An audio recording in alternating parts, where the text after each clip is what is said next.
Hey, this is Shachi Lavingya. Welcome to Ketchup Talks. And our guest for today is a singer, songwriter, and musician whose songs have over the years made it to each of our playlists. We listen to him when we're on a long drive, on our way back home after work, and definitely at a house party. We're talking to Prateekkuhad today about his latest album, The Way That Lovers Do, what he listens to when he isn't feeling his best, and so much more. And here's what he has to say. Your music is literally a mood for at every house party, every long drive, and it's what we listen to when we're on our way back from home from work. Your voice helps a lot of us feel not as alone and a lot more understood. How does that make you feel? Very, I mean, at first, I was never very good at taking compliments. Now I'm starting to get used to it a little bit. So Right. I mean, it does make you feel really special, I guess. Uh, but I mean, mostly it also surprises me still sometimes because I just kind of write songs for myself mostly. I really like writing songs, Yeah. and for me, it's just more of an internal process almost, and I really enjoy doing it. But the fact that, so many people tell me how impactful it is, it's great. I caught you once at Antisocial when you were playing. It's been many, many, many years ago. Mm. And yeah, it literally felt like how you are right now on video is exactly how you were back then as well. And there has been no difference in the way you sing, in the way your songs have been, in the way your songs make us feel. How do you manage to stay so consistent? I don't try to stay consistent, I guess. In fact, I'm always trying to change myself a little bit in some ways. I mean, I really believe that you have to keep evolving. So Right. I'm always trying to find new things and new ways and meet new people and new perspectives to kind of constantly challenge myself a little bit, I guess. Uh, but that being said, at your core, most people don't change a lot at the core, and maybe just the way I speak and what I say and how I think at some level. I I I always had a very strong sense of who I am and what I stand for. Right. I've always had that from a very young age actually. So I've just always been very in some sense I come across as really introverted and shy and uh, uh, what's the word, like maybe almost awkward sometimes, and not sure of myself, but at some deep level, I'm actually very self-assured. Uh, so I guess that never changed. How different is your experience from singer and musician to perform in front of a crowd versus recording in a studio? Is there any one that you prefer over the other? Yeah, they're totally different things. I think at least for me, they're almost the opposite on ends of the spectrum because working in a studio is a very internal process, Right. you know, and you're not really, there's no there's not too much exchange of energy with a large group of people. It's usually just the people you're working with that you're actually exchanging ideas and stuff. And then it's very direct, it's very intimate actually. When you're working with Right. people in the studio, you're spending a lot of time with them all day and you're talking a lot and uh, intellectually and personally you're connecting at all a lot. With live, it's a different kind of connection, I mean, you'd feel it because you're there and you're with so many people and they're all looking at you and you're looking back at them and you're singing for them. So it's a different kind of connection, but it's very, very different. Plus, it's a lot more, it's creative in different ways as well. Right. My performance and how I do it and how I play the songs is more creative, but I'm not really creating anything Right. uh, on the new in that sense, which I am in the studio and I'm making a new song. I kind of like both, but depending on you know probably studio. I always like loved. Uh, I mean, I started doing this because I love writing songs and I love being in the studio, so that's always my kind of safe space. I mean, I just feel completely energized after I spend like a month or two in a studio making an album. I just come out feeling just refreshed completely. It's a whole different thing for me. So You're playing across the globe with the way that lovers do tour. How do you feel about that? Like it's insane. it's insane. Yeah, it's great. It's amazing. Also, it's just crazy because We've sold out everywhere, literally. Wow. Every single show in the US was sold out. Every single show in this UK Europe run has been sold out. And hopefully make that happen in India as well. Right. That'll be great. Is this experience a lot different from, like, for example, you've been doing the NS7 weekend quite a few times. So is that experience different from doing smaller shows like an IT show, or does it feel Very similar? different. Very Oh, different, of course, yeah. I mean, you're just a lot more. Even these shows that I'm doing here are pretty small, some of them. Like today is the largest show actually on this UK and Europe run. It's 2,000 people. But everything else before this has been mostly, it's been arranged. Like there's two or three shows we played which were really small. Like Paris was really small, it's just 150 people. So very, very intimate. You're right there with the audience. right. And then Amsterdam was like 750 people. So when it gets to that size, you're a little bit removed already because, stages are bigger, a little bit far off. Today is going to be even bigger. India is going to be like, you know, 7,000 people maybe in Bombay and Delhi. Wow. So that's going to be even bigger. So then it's like, it's just different experiences, and each one have their own thing. I mean, when you're playing to like in 2019, I played in Delhi and Bombay to crowds of that size, around 6 to 8,000 sort of crowds, and that's a very different energy because when a crowd of that size starts singing together, it's a lot louder and a lot more Right. impactful. But at the same time, in the smaller things, you can really connect with people. You can talk to people sometimes. You hear somebody say something, you can say something back. You can actually have not a conversation, but either, a bit of an exchange sometimes. So, Is it scary to be on stage, especially when it's a larger crowd? Is there any anxiety before shows?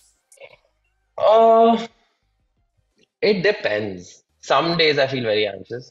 Some days I don't. It really is up to me. I think that's why it's really important for me to keep my mental and physical state really, really kind of aligned Right. and healthy throughout tour, because I've noticed if I'm having a bad day, then I'm already nervous before getting on stage because I just kind of have pent up anxiety inside me, maybe.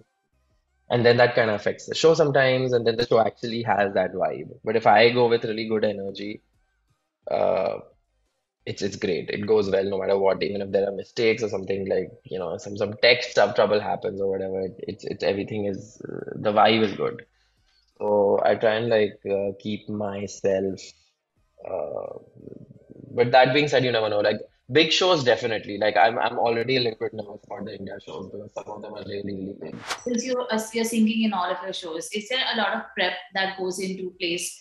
Like, when you're a singer, like a lot of people have like warm water, or like they have like certain things in place. Is that a big part of your routine as well? I don't have any routine before getting on stage, actually. I just kind of sit there and I just do whatever I want, honestly. I mean, here sometimes, a lot of times, if I'm staying, you know, I won't even be at the venue. Like sometimes I just show up at the venue like 5 minutes before stage time and go straight to stage. Like I'll be at my hotel resting, relaxing, doing whatever I want, and then I just show up like 5 minutes before and get walk straight on stage sometimes. Uh, Sometimes I'm backstage and just hanging out with my band, just talking to people, or yeah. As long as I'm not doing anything like, eh, I just try to be relaxed, basically. Right. Something that I like. It's kind of like the hour before stage time is like time off. I don't want to be like on calls or doing interviews or talking to people or getting stressed about anything. I've actually always wanted to be a musician simply so that I can sit at Marine Drive, sit with my friends, and like play some guitar for them while I'm singing. Do you become that go-to person where people just go like mood jamaya? Is that you now that you're actually doing this for a living? It's actually never me now. Oh It wow. used it used to be that I used to be that in school when I was just kind of playing all the time. But it's like now it's like if I start playing, I mean sometimes I'll do it with like my really close friends or my family if they really wanna, uh, listen to something, I'll play a few songs. But I just get into performance zone. If I'm chilling, like I don't want to get into performance zone. Then suddenly feels like, I'm back on stage and I was like, "Ah, I don't want to do this. That's why I hang out with my friends right now, my family. Right. Okay. While the essence remains the same across all your music, is it difficult to write lyrics and songs in two different languages? Is it difficult? No, not at all. I mean, it's just I know both languages in English and Hindi really well. So Right, writing a song is the principles are the same. You can write it in any language you know. right. Honestly, if I learned like if I learned a little bit of French, say, I bet I could write a song in French. Like an easy, it'd probably be a really easy one, with not the deepest or the best of lyrics, but I could do it. It's like I said, it's the same principles any language. Yeah, Okay. How do you make sure that each of the songs says something different? I don't. I think a lot of them say the same thing sometimes or similar stuff. I don't overthink or analyze the meaning and the process too much, honestly. I try to just kind of let it happen. And then a lot of the stuff that I'm fixing and editing, especially the first flush of ideas in any song, I try to keep it. I don't think about it too much. I just write it. And then and then there comes the kind of hygiene part of it where you're editing it or, just you fix small things. Like if one line doesn't make any sense at all, then I'll change it or make it make sense to fit everything else in context or rhyme schemes or what sounds good. Sometimes it's just not even about rhymes, it's just about what sounds good, what flows nicely. Sometimes two lines might not rhyme with each other, but like they just flow really nicely anyway. So it's a lot of just kind of trusting your taste. Tom, and a bunch of your songs were released as part of the soundtrack of Mismatched on Netflix. How was that experience for you? I mean, I've worked with so Akash Khurana made that series, and I'd worked with him on Karma as well, Right. where I did two songs, Saase and Kadam. So he just reached out to me again, and it's always with filmmakers, it's always the same process, really. They usually call me, tell me about the scene, about the characters, and I write something from the perspective of the character. Was Pause simply played in Little Things or was it made for the series? Can you share that? It was made for the series actually, yeah. Okay. Yeah. Again, they gave me kind of a concept around it. I mean, it wasn't really from a it was from the characters, it's from the two main characters' perspective from Little Things. Right. And it was just about like the the guys from Netflix uh gave me a bit of a brief about what it is about. It was basically like Pause was to kind of promote the second season of Little Things, right? Right. But it's about the end of the first season in terms of where they were at as a couple, and which was like, you know, contentious, and they wanted to hit pause. So the idea was to write something where it's like you're in this relationship and you're fighting or you have issues or whatever, but sometimes you want to just hit pause and forget that for a bit and then come back to it later. So that's kind of what the song is about, which I think is Oh, a really relatable thing for us all, actually. right. And that's an interesting song because I uh, don't always end up relating to the songs that I write for film and TV because they're so impersonal in that sense, right? It's not really my story, it's some other story. It's actually a fictional story Right. for usually. But I think Pause is, I really like that song as well. And I kind of, it's very relatable, even though it's not really my story or a very Right. personal thing at all. I find it like very relatable. It's a great song. We play it every time at shows. People love it. While a lot of us listen to your music when we're not necessarily feeling our best, what do you listen to when you don't?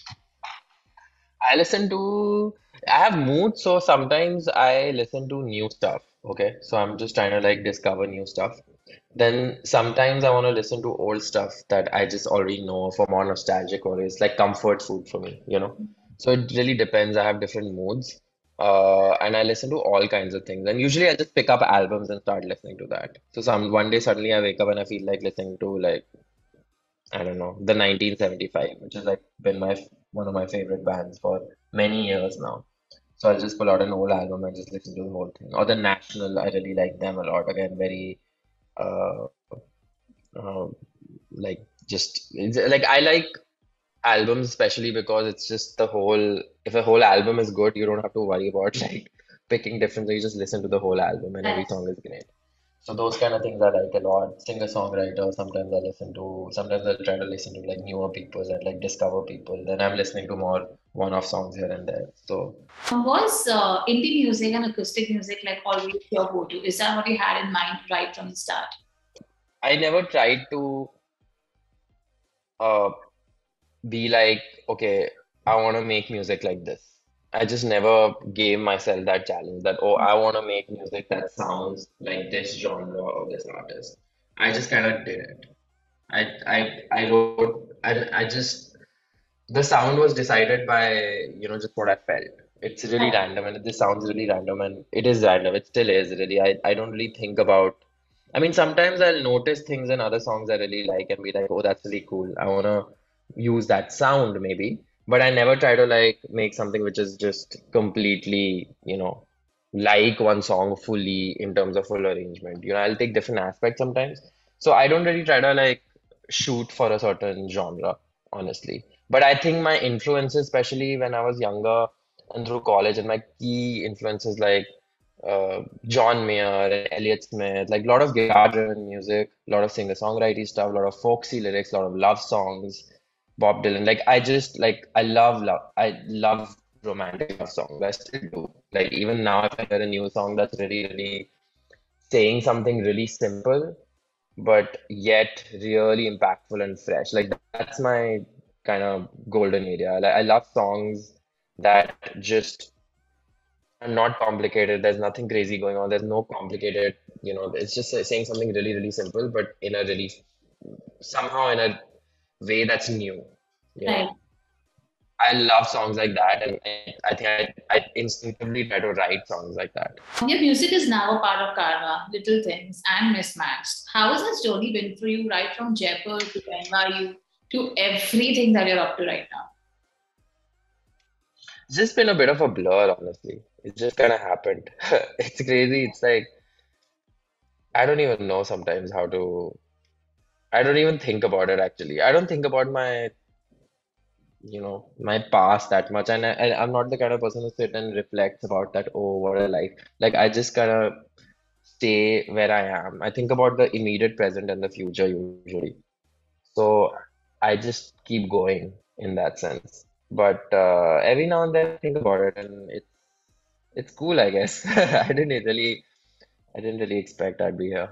This tour that you're up to right now with the world tour, is it going to be a brand new album that we can expect? This tour is for a brand new album that I put out just just 3 months ago. It's called The Way That Lovers Do. Okay. Can you tell So me a little more about the album and what you would saw?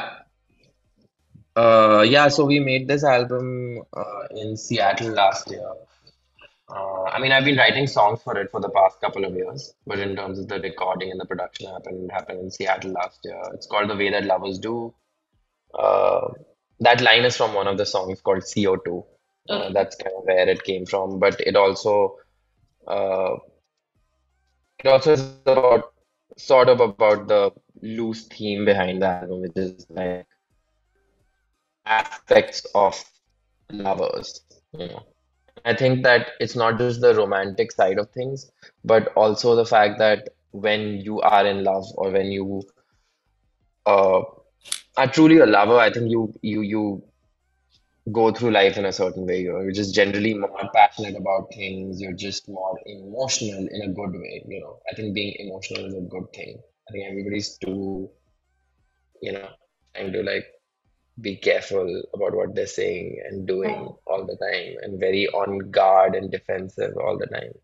But I think like that's emotions are part of the human experience and we shouldn't try to hold them back. And when you're truly in love, that's when you can't hold them back.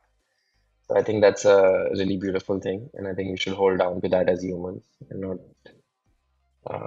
you know, try to be too stoic all the time, if you know it. So that's kind of what the album's about.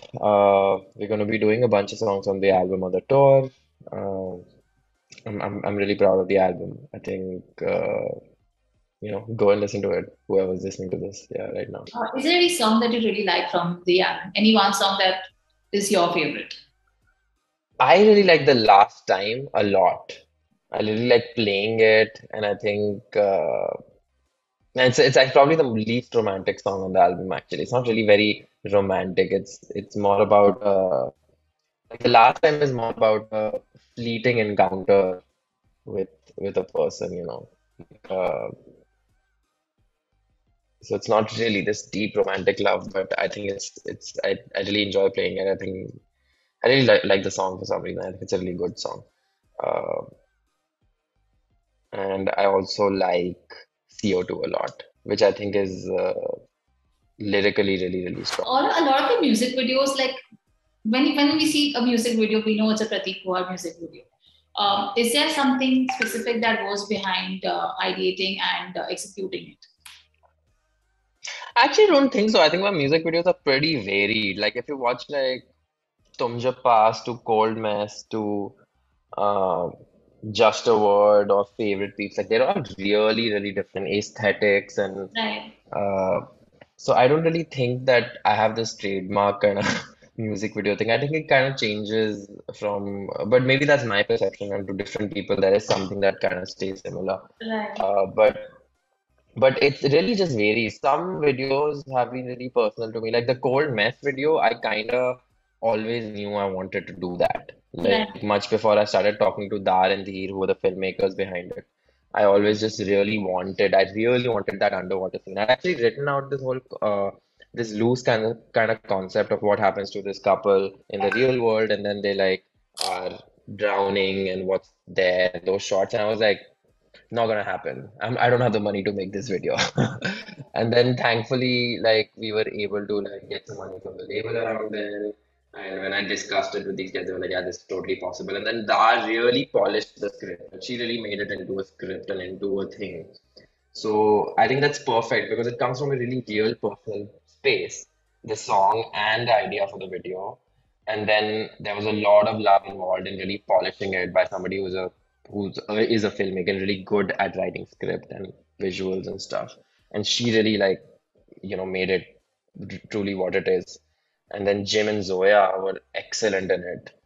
And so just everything came together for that video. So it's just, it's that's what's so wonderful. And then with the other stuff, it's just completely standoffish. Like with Tumjab Pass, for example, I met Reema. We met at a cafe, uh, and we were just talking about ideas. And then she gave me two ideas, and I was like, I don't know. Then she said, like, oh, I just thought of this. How about the whole video is just a bunch of hands and faces and feet and different quirky things, and you don't see any of the characters. Like, I love that. Right. And that's it. That's it. I didn't like then I didn't think about it. So it's just like her idea. She came up with the whole concept, did everything, and I was just there on shoot. I'm actually the person in the video.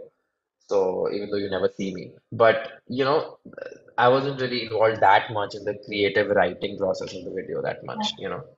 So we discussed it a lot. We talked about it, me and Rima, generally. Like usually filmmakers always like talk to me, and we're always talking about it. It's always a conversation. Do we like this aesthetic? Do we don't? This and that. There's always this push and pull, which is great. It's a good creative push and pull. But so it just varies video to video. It's been a pleasure talking to you. Thank you so much for your time. Thank you. Thank you. Thank you.